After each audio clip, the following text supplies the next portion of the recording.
বন্ধুরা আমি আজকে ছোলার ডালের বড়া করব। তো এই যে ছোলার ডাল নিয়ে নিয়েছি, এখানে আদা লঙ্কা এগুলো নিয়ে নিয়েছি।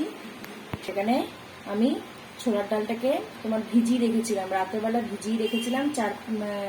ভিজিয়ে রেখে এটাকে রসুন লঙ্কা আদা সব দিয়ে বেটেছি। বেটে তারপরে কালো জিরে জোয়ান হিং লঙ্কার গুঁড়ো হলুদ গুঁড়ো জোয়ান সব কিছু দিয়ে এটাকে ভালো করে মাখিয়ে রেখেছি, কালো জিরে সব কিছু দিয়ে মাখিয়ে রেখেছি। এবারে বড়া করব। আমার এদিকে দেখাও, কড়াই গরম হয়ে গেছে, তেলও দিয়ে দিয়েছি রিফাইন তেল। এবার বড়াগুলো ভাজবো। এই দেখো বন্ধুরা, এবার ছাড়বো।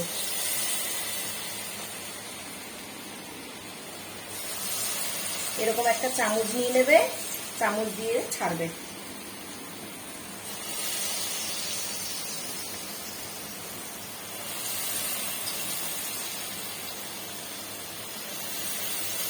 বন্ধুরা এই দেখো আমার ছোলার ডালের বড়া রেডি হয়ে গেছে। লাল লাল করে ভেজে নিয়েছি। দেখো প্রথমেই কিন্তু গ্যাস হাই করবে না, একটু কম আছে এগুলোকে ভাজবে, নাহলে সব গুঁড়ো গুঁড়ো হয়ে যাবে। দেখো তো বন্ধুরা কেমন লাগছে।